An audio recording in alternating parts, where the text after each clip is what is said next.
I'm 200 pages into volume 7.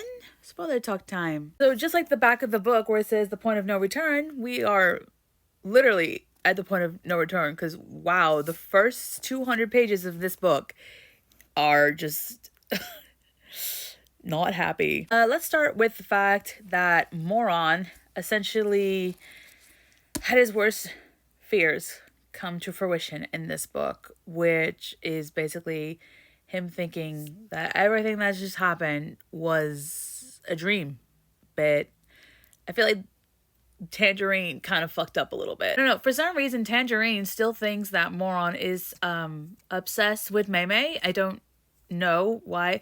I also was kind of surprised that Mei was actually with them in this book because I don't really remember him going.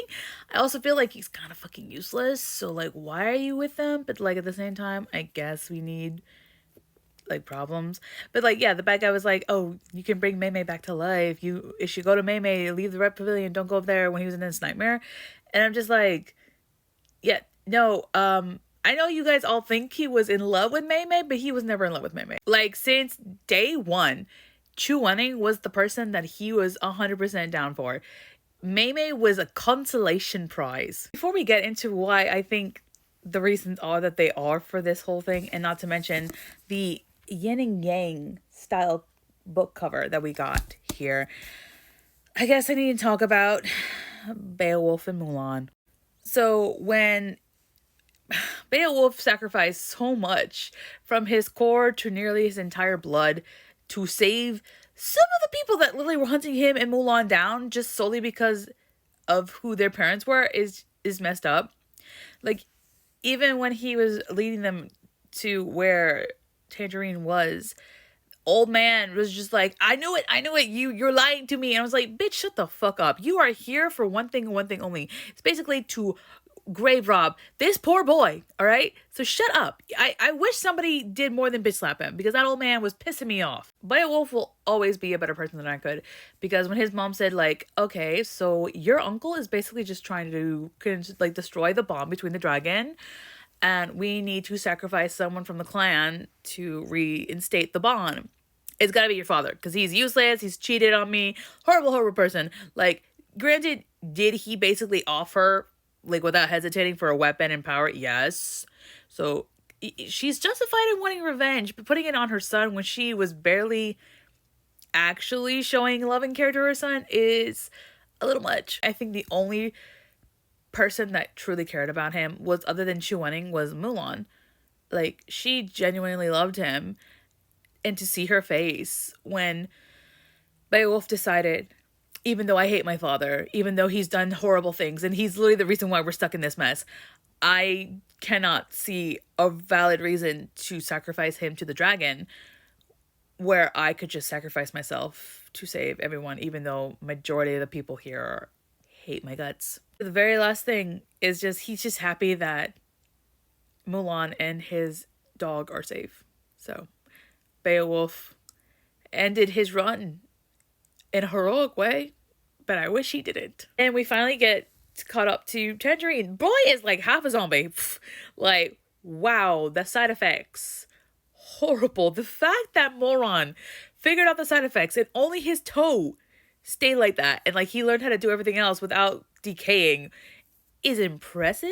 Also, he was like the only one who could kind of like talk to Tangerine and be like, okay, like, I know what you're kind of going through. I need answers because you know too much.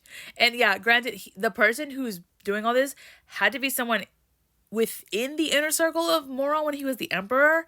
However, definitely was more like a shallow information type of person, because again, they all think that he's still hopped up on Mei, and I'm just like, he was clinging to Chu Wenning during those nightmares, begging him not to leave him. Yeah, no, he does not give a about Mei. So during his talks, because he actually had like questions to ask Tangerine, everybody else was like, just get him over it. And I was just like, shut the fuck up. Because Tangerine, in a twisted way, was like, I am the jury, the judge, and the executioner. So I think I have a right to get justice. Because, yeah, he was screwed over a lot. mainly because he was an illegitimate child, and his brother Silvertongue was born to the right person, and he got everything. He stole the woman that he loved. He stole credit for his techniques that he was going to use at the competition. He was lazy. He was dumb, and he got everything. So yeah, Tangerine's gonna be a little mad. It's just the fact that Tangerine Silvertongue and their Shizun Lao Fenghyue, I think that's how you said it. I'm so sorry. Are basically just like what Moron and Chuaning currently are, because from what I could read so far, like I'm only 200 pages in, okay? I'm pretty sure that Tangerine has a crush on his Shizun, who honestly was probably the closest age we have, because he became a Shizun at 17 and Tangerine was only like a few years younger than him. So there is more like a friendship. He was like, no, he's like my first friend. And the fact that he did all of this to bring his friend back to life, granted, after he had his brother eat his core, after dragging him from super hell, again, very questionable decisions. But if he's going through what Moron is going through back then, he's not all up in the head. And he almost succeeded in bringing him back to life. But then the old kooks basically just ruined everything. And now Moron's like, oh, we might have fucked up. We might have fucked up. If he's anything like I was, it's gotta get worse. So I also hope that Mulan stays alive. Maybe there's a chance to bring back Beowulf, because he sacrificed his core. He almost like bled out to death. I'm just like, boy needs a fucking break. But he's gone. I don't know if he's gone, but like, yeah. Chuaning just not enjoying seeing his student basically disappear. But again, why is Mimi there? In good news, there is something that I want to share that I thought was freaking cool. Moron and his cousin fighting together back to back was probably the best thing ever, and probably really helped Moron out, because instead of fighting against Phoenix, he's fighting alongside him. He is so little though. Look at him. Little Phoenix is so tiny. Moron looks way older than him. So yeah, I'm not surprised things got dark again. This series is basically a roller coaster of emotions, but like, I'm getting through this book very slowly, and it helped with time flying by at work, so this is great.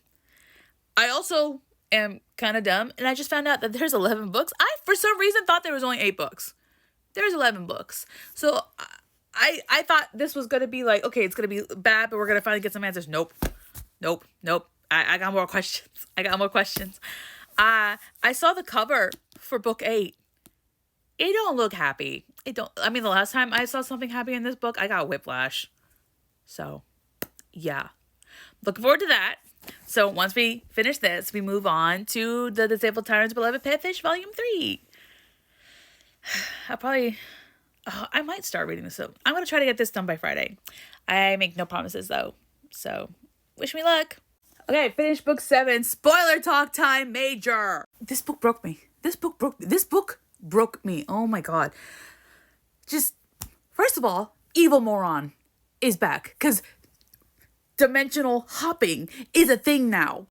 Evil Moron. What the fuck is going on with this book series, bro? Also, Chuening basically being Pinocchio a little bit, but not really, because he actually is a real boy. So, yeah, that was, what the fuck was this monk thinking? The fact that Chuening and Moron actually met when they were younger, because Chuening actually saved Moron when he was essentially starving. Yeah, he saved his life. And Moron, when he got to be the emperor, was looking for his savior. And it was fucking Chuening that he's trapped inside the fucking palace. Are you kidding me? Also, how did Moron get his blood to work to open the gate back on the mountain? Yeah, that was weird. That was confusing. I need answers to that. I need answers for that, major. Also, that monk, dude, like, majority of this is probably your fucking fault. Because he is just a horrible person who thought that if he sacrificed someone who he watched grow up, like, does this man not know that trees have souls? Because they do. I just can't with this book. Everything was just so traumatic. everything was so fucking traumatic, and I was crying throughout the last couple of chapters. And then the final chapter, just like, first of all, other timeline Chu Wenning, what the fuck was that spell? I feel so bad for good moron and like current timeline Chu Wenning, because the spell to see basically the Emperor and other timeline Chu Wenning's wedding night, it wasn't like how the other spells where basically you watch something that already happened. He literally made them reenact it, and I'm just like, to you that was horrible. Why would you do that to them? Fucking really, it's just like, that was horrible, because Chu Wenning throughout this scene was like, this isn't my moron. This is, no, my moron is pure and sweet and innocent and kind and caring and wants to take things slow. What the fuck is this shit? Like, dude wanted to marry you. Emperor really wanted to marry you. Like, the Emperor really wanted to fucking marry, and he still thought he hated you? What the fuck? I'm just pissed. I'm just pissed at other world Chu Wenning. Just for that final chapter. I really am. Because moron never wanted to do that again. He wanted to have a decent life. The fates just want to just take everything away from him, and it's so fucking sad, because he just wanted to be good and live a decent life. And it's like, no matter what he does, it just doesn't matter. He's not even trying to do anything bad. He just wants to live his life and have Chu Wenning be fine. Also, I guess I kind of backtrack a little bit. Mei Mei got kidnapped by the bad guy. Really, I don't really care about Mei Mei. Just a little bit. Mei Mei was like, I never acted like what I really liked in front of you. I'm sorry. And I'm just like, that's a you problem, bro. That is you being a people pleaser. That's a you problem. Add your name to the therapy list, because we all apparently need it. And then let's not forget the evil moron basically finding out that good moron and current Choo Choo Train hadn't slept together, and he was actually surprised by that. He was like, wait, the two of you haven't already? And he's like, what? He's like, yeah, because I'm not you fuckhead. Like, my brain is like clearly a mess right now, because I literally just finished this book, and I was stupid. I read part of this book at work. That was a dumb idea. That was a dumb fucking idea. Just throughout the monk story fucking plotline and him telling us how everything happened, I was just like, no, you didn't. And he's not. And it's like, yep.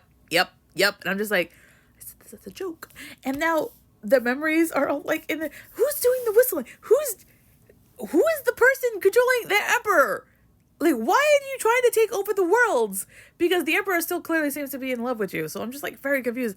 Who's doing the whistling? There's 4 books left. There is 4 fucking books left. I don't. I'm trying to put my thoughts into words, because I'm so sad and hurt and confused at the same fucking time. You want to know the most ironic part? I know I just said that I'm literally just hurt by this series, and I'm like, I cried and shit, but I honest to God think that this is my favorite series so far in the Danmei genre. I know I still love Heaven's Official Blessing, but shit, bro. This is a whole nother level. Alright? Heaven's Official Blessing has nothing on this. Like, some of the things and like the bugs and stuff like that was just, that scene was just like, who's the bad guy? Who is getting all these bad guys together? What is going on? I still have a little suspicion feeling for Mei Mei. I'm not gonna lie. Like, yeah, he blinded himself, but like, I'm just trying to process everything. Like, I'm not physically like tired right now. I had 8 hours of sleep. My brain is functioning just fine. And my schedule for this entire craziness of work is almost done, so I'm trying to figure this out. But I'm so confused. I'm so fucking confused. I'm so mad and angry and upset. I'm so confused. I have to say that I am looking hesitantly forward to volume 8, because I'm actually kind of terrified right now. Like, I'm really actually genuinely scared for these characters, because I'm really hoping that they're gonna be okay, because I almost feel like good moron needs to off himself to stop everything from happening. And if he does that, Chu Wenning's, they're gonna pull a Romeo and Juliet. Oh my fucking God, I hope to God I'm wrong. I hope I'm wrong. Please let me be wrong. I don't want any of this, okay? And then the cliffhanger of this entire fucking story, Does it have something to do with the spell that was on that stupid paper that basically ruined their fucking lives? Because I hate you for doing that. Or is this the spell that the bad guy put on fucking moron's heart? I don't know. I don't honestly know. I am so confused. I got answers, but then I got 20 more questions. This fucking author is, I want to say awful, but like, bro, give me your shit. I want to read it right now. Yeah, I know this is the most incoherent book talk I've ever done in my entire life, but like, I genuinely don't have time. Like, my schedule is still kind of booked, and I'm just like, I don't think even if I process what just happened, I can put it into words other than I am terrified for everybody. I am terrified for everybody. I am so scared that this is not going to have a happy ending. Please, I hope it has a happy ending. I really do. I want Moron and Chuening to have a happy ending. They deserved it. They deserve a happy ending. These motherfuckers have been through so fucking much. They deserve a fucking happy ending. Those fucking cute moments where Chuening was a happy child until his fucking monk teacher fucked it up. I swear, this author, you better give them a happy ending. I really don't want them to be upset anymore, because like, they've had a hard life. They've had a hard knock life, bro. Okay, that's it. Bye.